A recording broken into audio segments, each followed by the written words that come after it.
कभी सोचा है कि भारत का दिल कहाँ जाने वाला राज्य यानी मध्य प्रदेश असल में देश की सबसे ज्यादा नदियों को जन्म देता है? जी हाँ, आज हम इसी अनोखे रिश्ते की कहानी को समझेंगे और जानेंगे कि आखिर क्यों ये जगह भारत की जीवन रेखाओं का असली उद्गम स्थल है।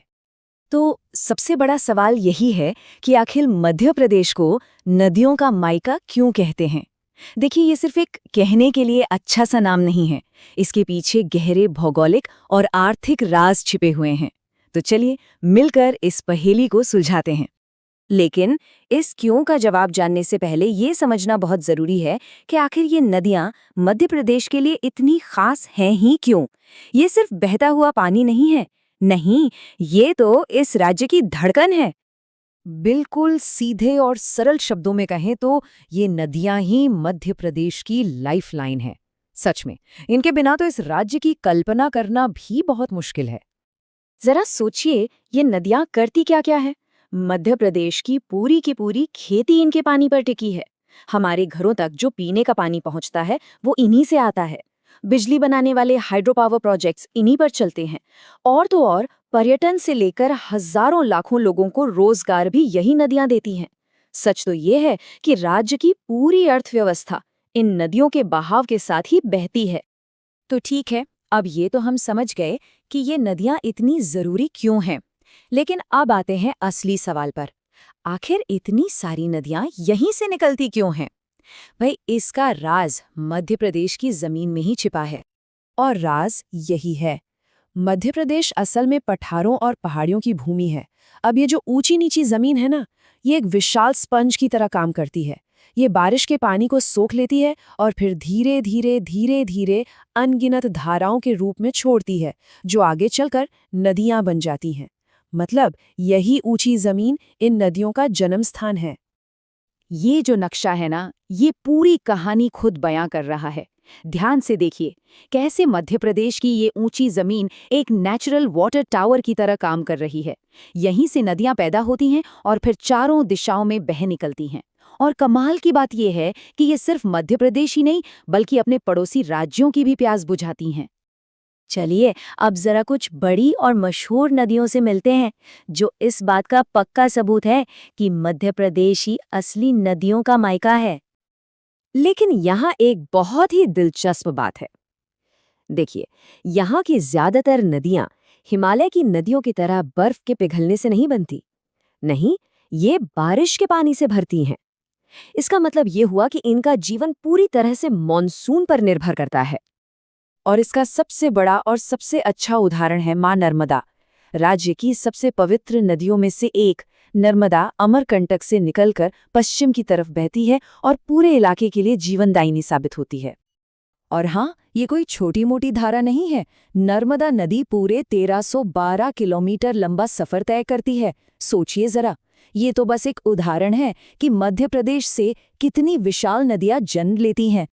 लेकिन कहानी सिर्फ नर्मदा पर ही खत्म नहीं होती। असल में राज्य का जो सबसे बड़ा नदी तंत्र है, वो तो विशाल गंगा यमुना बेसिन है, जिसकी ढेरों सहायक नदियां यहीं से अपनी यात्रा शुरू करती हैं। अब ये जो विशाल गंगा यमुना बेसिन है ना, ये भी 3 मुख्य सिस्टम्स में बटा हुआ है: यमुना, टॉन्स और सोन। चंबल और बेतवा जैसी जो बड़ी बड़ी नदियां हैं, वो यमुना सिस्टम का हिस्सा है। और ये सभी मध्य प्रदेश से ही निकलती हैं। ये एक इतना बड़ा नेटवर्क है जो उत्तर भारत के एक बहुत बड़े हिस्से को पानी देता है। तो अब जब हम इन सारी कड़ियों को एक साथ जोड़ते हैं तो पूरी तस्वीर एकदम साफ हो जाती है। मध्य प्रदेश का रोल सिर्फ अपनी सीमाओं के अंदर तक ही सीमित नहीं है, बल्कि पूरे देश के लिए बहुत अहम है। तो जवाब बिल्कुल सीधा है। अपने अनगिनत पठारों और पहाड़ियों की वजह से जो अनगिनत नदियों को जन्म देते हैं, मध्य प्रदेश को नदियों का मायका कहा जाता है। ये नाम इसके लिए एकदम सटीक और पावरफुल है। तो इस पूरे विश्लेषण से जो सबसे बड़ी बात निकल कर आती है, वो ये है कि मध्य प्रदेश की अनोखी भौगोलिक बनावट ही इसे पूरे भारत में सबसे ज्यादा नदियों वाला राज्य बनाती है। ये सचमुच में देश का एक वाटर हब है। और अंत में एक बहुत जरूरी सवाल, आज जब क्लाइमेट चेंज और पानी की बढ़ती मांग की वजह से हमारे पानी के स्रोतों पर इतना दबाव पड़ रहा है, तो मध्य प्रदेश जैसे इन मायकों की रक्षा करना कितना ज्यादा जरूरी हो जाता है। हम इन जीवन देने वाले उद्गम स्थलों को कैसे बचा सकते हैं? ये एक ऐसा सवाल है जिस पर हम सभी को सोचना होगा। भारत के दिल में, मतलब बिल्कुल बीचों बीच, एक ऐसा प्रदेश है जिसे एक बहुत ही दिलचस्प नाम से जाना जाता है, नदियों का मायका। जी हाँ, मध्य प्रदेश। तो आज हम इसी प्रदेश के विशाल नदी तंत्र की गहराई में उतरेंगे और समझेंगे कि कैसे ये नदियों का जाल इस धरती को सींचता है और इसकी पहचान बनाता है। और देखिए, ये कोई ऐसा वैसा नदी तंत्र नहीं है। इसकी सबसे अनोखी, सबसे हैरान करने वाली बात पता है क्या है? यहाँ की नदियाँ सिर्फ एक या दो दिशाओं में नहीं, बल्कि चारों, मतलब चारों मुख्य दिशाओं में बहती हैं, उत्तर, दक्षिण, पूर्व, पश्चिम। और यही एक खासियत मध्य प्रदेश को पूरे भारत के लिए पानी का एक बहुत ही जरूरी केंद्र बना देती है। सोचिए, 4 दिशाएं, दर्जनों नदियां, लेकिन इन सब के बीच एक नदी ऐसी है जो मानो इस पूरे प्रदेश की आत्मा हो, इसकी असली लाइफलाइन। तो चलिए अब उसी की कहानी में और गहराई से उतरते हैं। तो इस इतने बड़े नेटवर्क को समझने का सबसे अच्छा तरीका क्या हो सकता है? यही कि हम इसे 4 हिस्सों में बांट लें, ठीक वैसे ही जैसे ये नदियां बहती हैं। तो चलिए एक एक करके इन चारों प्रवाहों पर नजर डालते हैं। तो सबसे पहले बात करते हैं उत्तर की ओर बहने वाली नदियों की। इनमें चंबल, बेतवा और सोन जैसी बड़ी बड़ी नदियां शामिल हैं। ये सब अपना पानी लेकर किधर जाती हैं? विशाल गंगा के मैदानों की ओर, जो भारत के सबसे उपजाऊ इलाकों में से एक है। अच्छा, अब अगर हम पूर्व की ओर देखें तो यहाँ सोन, जोहेला और महानदी बहती हैं। ये नदियाँ राज्य के पूर्वी छोर को सींचती हैं, उसे जीवन देती हैं। फिर आता है दक्षिण का नंबर। यहाँ वैनगंगा और पेंच जैसी नदियाँ बहती हैं।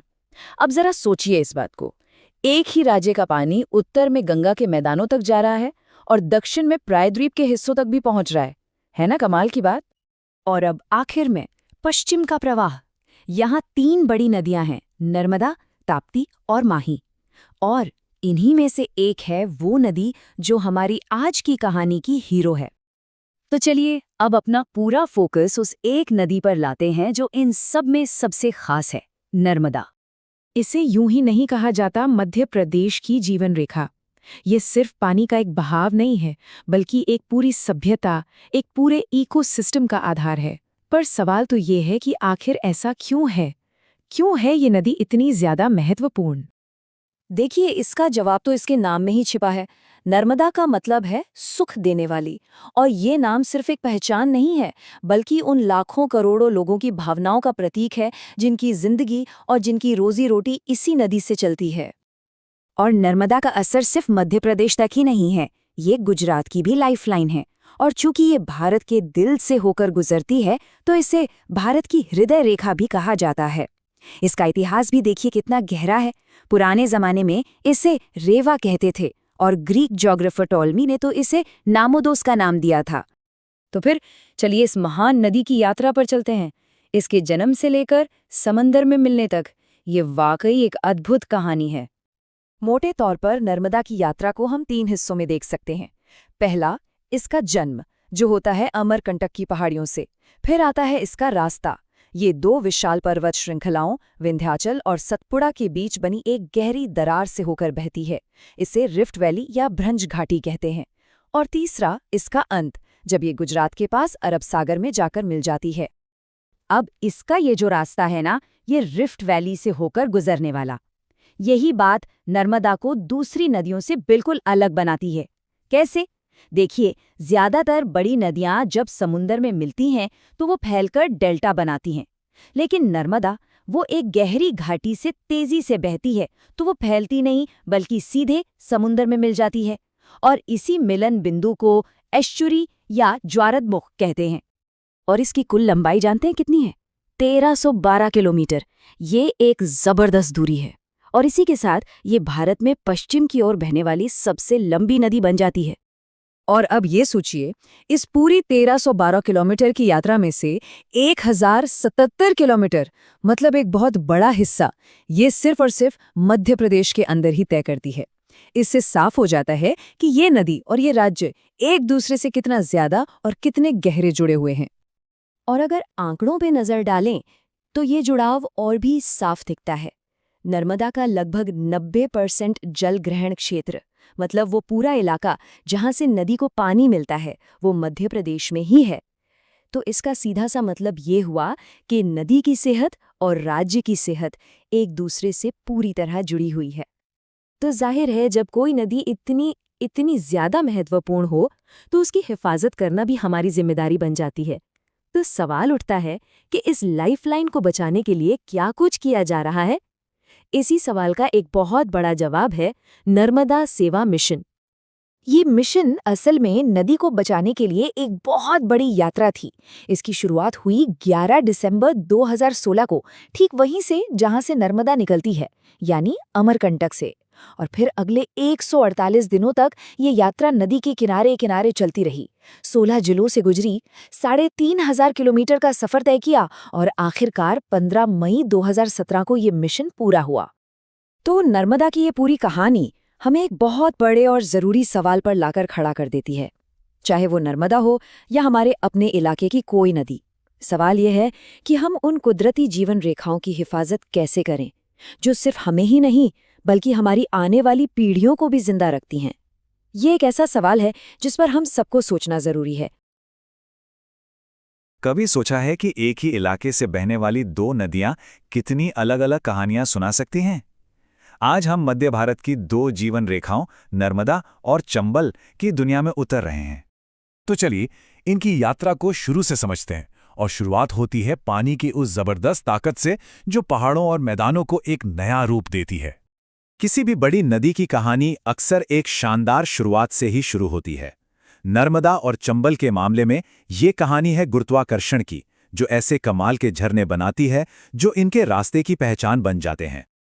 यहाँ देखिए इस इलाके के कुछ सबसे जबरदस्त झरने। एक तरफ है जबलपुर का मशहूर धुआंधार वाटरफॉल जहां नर्मदा का पानी धुंध बन जाता है, तो दूसरी तरफ राजस्थान का शांत चूलिया जलप्रपात। ये सभी इन नदियों के स्वभाव का एक बहुत ही जरूरी हिस्सा हैं। और हाँ, जो भी जानकारी हम यहाँ देख रहे हैं वो सीधे इसी स्रोत दस्तावेज से ली गई है। इसी के आधार पर हम इन नदियों की कहानी समझ रहे हैं। तो अब बात करते हैं हमारी पहली नदी नर्मदा की।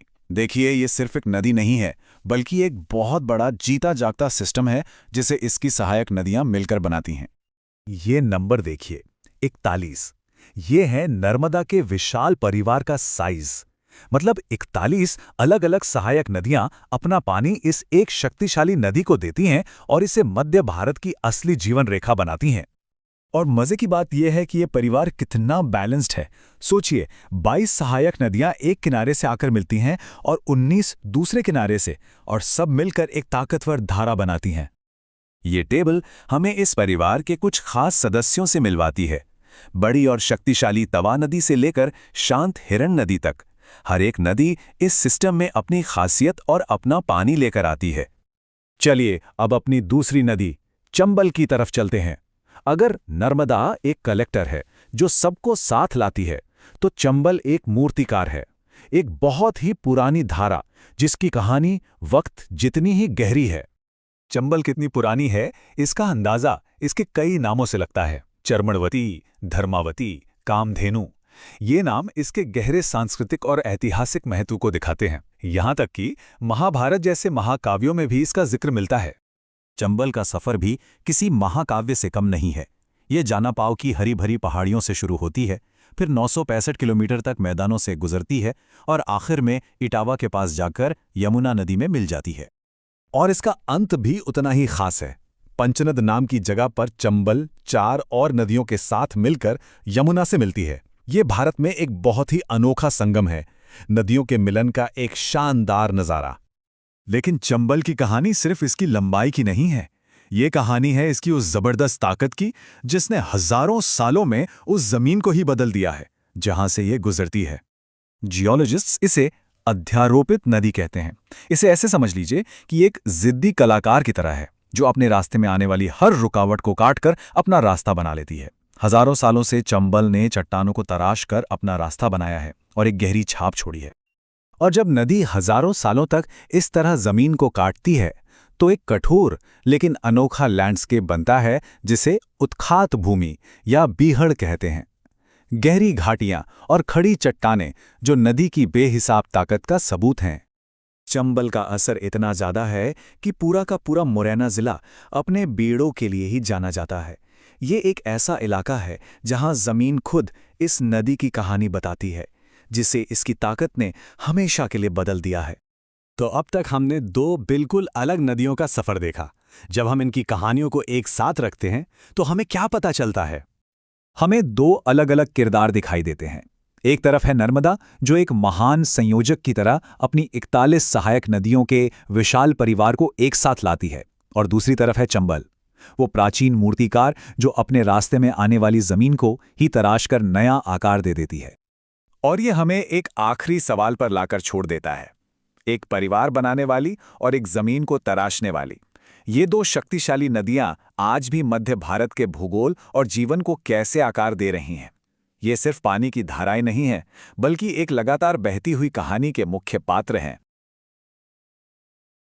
भारत के एकदम दिल में नदियों का एक पूरा जाल बिछा हुआ है। ये सिर्फ जमीन को नहीं, बल्कि यहाँ की संस्कृति, यहाँ के जीवन को एक शक्ल देता है। तो चलिए आज इन्हीं जीवन रेखाओं के सफर पर निकलते हैं। तो आज हम क्या क्या देखने वाले हैं? सबसे पहले तो नदियों का एक छोटा सा परिचय, फिर बात करेंगे पवित्र शिप्रा नदी की, उसके बाद चंबल की जो सहायक नदियां हैं उनको जानेंगे, फिर आएगी विशाल सोन नदी, और आखिर में देखेंगे कि ये जीवन की धाराएं इतनी महत्वपूर्ण क्यों हैं। अच्छा, इन नदियों को समझने के लिए ना सबसे पहले ये जानना बहुत जरूरी है कि ये एक दूसरे से जुड़ी कैसे हैं, और यहीं से एक बड़ा दिलचस्प सवाल उठता है। कभी सोचा है एक नदी आखिर खत्म कहाँ होती है? असल में नदियां कभी अकेली नहीं बहती, ये एक बहुत बड़े नेटवर्क का हिस्सा होती हैं जहां छोटी छोटी धाराएं मिलती हैं और एक बड़ी नदी बना देती हैं। बस इसी कनेक्शन को समझना सबसे जरूरी है। ये जो सहायक नदी होती है ना, इसका मतलब है एक ऐसी नदी या धारा जो किसी बड़ी नदी या झील में जाकर मिल जाती है। तो मतलब नदियां असल में खत्म नहीं होती, वो तो बड़ी नदियों में मिलकर उन्हें और भी बड़ा बना देती हैं। हर सहायक नदी अपनी ताकत एक बड़ी नदी को दे देती है और उससे बनता है एक पूरा शक्तिशाली रिवर सिस्टम। और हाँ, इस पूरी चर्चा का जो आधार है वो ये दस्तावेज है। यहीं से हमें इस इलाके की नदियों के बारे में सारी जानकारी मिली है। तो चलिए इसी के आधार पर अपनी पहली नदी के बारे में जानना शुरू करते हैं। तो अब आते हैं हमारी पहली और बहुत खास नदी पर, पवित्र शिप्रा नदी। ये एक ऐसी नदी है जो अपने साथ सिर्फ पानी नहीं बल्कि आस्था और पूरा इतिहास बहा कर ले जाती है। शिप्रा की कहानी ना दो अलग अलग दुनियाओं की कहानी है। एक तरफ तो ये इंदौर के पास की काकरी बड़ी पहाड़ियों से निकलती है जो इसका ज्योग्राफिकल ओरिजिन है, और दूसरी तरफ है पौराणिक कथाएं जो कहती हैं कि इसका उद्गम भगवान विष्णु के उदर से हुआ। तो ये भूगोल और आध्यात्म का एक कमाल का संगम है। और हाँ, ये आगे जाकर चंबल नदी में मिल जाती है और ये सिंहस्थ मेले का भी मुख्य केंद्र है। और इसकी लंबाई है 195 किलोमीटर। अपने इस 195 किलोमीटर के सफर में शिप्रा, देवास और उज्जैन जैसे कितने ही ऐतिहासिक शहरों को सींचते हुए आगे बढ़ती है और फिर आखिर में चंबल नदी में जाकर मिल जाती है। और इसकी सांस्कृतिक अहमियत का सबसे बड़ा सबूत है सिंहस्थ मेला। जैसा कि कहते हैं, सिंहस्थ मेला हर 12 साल में शिप्रा के तट पर आयोजित किया जाता है। उस वक्त ये नदी सिर्फ एक नदी नहीं रहती, ये लाखों लोगों के लिए आस्था का एक महासागर बन जाती है। अच्छा, तो जैसे शिप्रा चंबल में मिलती है, वैसे ही कई और नदियां भी हैं जो चंबल को और बड़ा बनाती हैं। चलिए अब चंबल की इन दूसरी सहायक नदियों पर एक नजर डालते हैं जो मिलकर एक पूरा नेटवर्क बनाती हैं। यहाँ देखिए, काली सिंध, पार्वती, नेवज, चिल्लर, कूनो, ये सारी नदियां चंबल सिस्टम का हिस्सा है। काली सिंध देवास के बागली गांव से निकलती है जिसकी लंबाई 150 किलोमीटर है। पार्वती और नेवज दोनों सीहोर जिले से आती हैं। तो आप देख सकते हैं कि कैसे अलग अलग जगहों से निकलकर ये सारी नदियां एक बड़े सिस्टम यानी चंबल नदी तंत्र का हिस्सा बनती हैं। और नदियों की सबसे खास बात यही है कि इनकी कोई सरहद नहीं होती। इसका एक बेहतरीन उदाहरण है काली सिंध नदी। ये मध्य प्रदेश के देवास से निकलती है, 150 किलोमीटर का लंबा सफर तय करती है और फिर राजस्थान में जाके चंबल में मिल जाती है। मतलब एक राज्य से शुरू होकर दूसरे राज्य तक। चलिए अब बात करते हैं एक ऐसी नदी की जो अपने आप में ही बहुत विशाल है, सोन नदी। इसे स्वर्ण नदी भी कहते हैं। इसका सफर और इसकी मंजिल दोनों ही बहुत शानदार हैं। सोन नदी का नाम ही कितना कुछ बता देता है। इसके पुराने नाम थे सुवर्ण और सोनपालिका। सुवर्ण मतलब सोना। कहा जाता है कि शायद इसकी रेत में सोने के कण मिलते थे। ये अमरकंटक की पहाड़ियों से निकलती है और राज्य की तीसरी सबसे बड़ी नदी है। और सोचिए, इसका सफर कहाँ खत्म होता है? पटना के पास दानापुर में, सीधा गंगा नदी में मिलकर। और इसकी कुल लंबाई है 780 किलोमीटर्स, 780 किलोमीटर्स। ये लंबाई ही सोन नदी को इस पूरे इलाके की सबसे महत्वपूर्ण नदियों में से एक बना देती है। ये अपने आप में एक बहुत बड़ा जलमार्ग है। और एक और दिलचस्प बात, इसकी कुल 780 किलोमीटर की लंबाई में से 500 किलोमीटर का हिस्सा सिर्फ और सिर्फ मध्य प्रदेश से होकर बहता है। ये आंकड़ा अपने आप में बताता है कि ये नदी इस राज्य के लिए कितनी बड़ी जीवन रेखा है। तो अब तक हमने अलग अलग नदियों का सफर देखा है ना, लेकिन आखिर में ये सारी नदियां एक बड़े नेटवर्क का ही तो हिस्सा हैं। चलिए अब इन सबको एक साथ रखकर देखते हैं और समझते हैं कि ये जीवन की धाराएं मिलकर क्या बनाती हैं। तो देखिए, हमारे पास जीवन रेखाओं का एक पूरा नेटवर्क है। एक तरफ पवित्र क्षिप्रा है, दूसरी तरफ काली सिंध और पार्वती जैसी नदियां हैं जो चंबल को पोषित करती हैं। और फिर है विशाल सोन, जो गंगा की एक प्रमुख धमनी की तरह है। हर नदी की अपनी कहानी है, लेकिन जब ये सब मिलती है ना, तो इस धरती की धड़कन बन जाती हैं। एक ऐसा सिस्टम जो जिंदगी देता है और उसे चलाता है। तो आखिर में एक सवाल सोचना चाहिए कि ये प्राचीन नदियां आज भी हमारे आधुनिक जीवन की दिशा कैसे तय करती हैं? सदियों से बहती ये धाराएं, इनका प्रवाह कल भी जिंदगी को शक्ल देता था और आज भी दे रहा है। कैसे?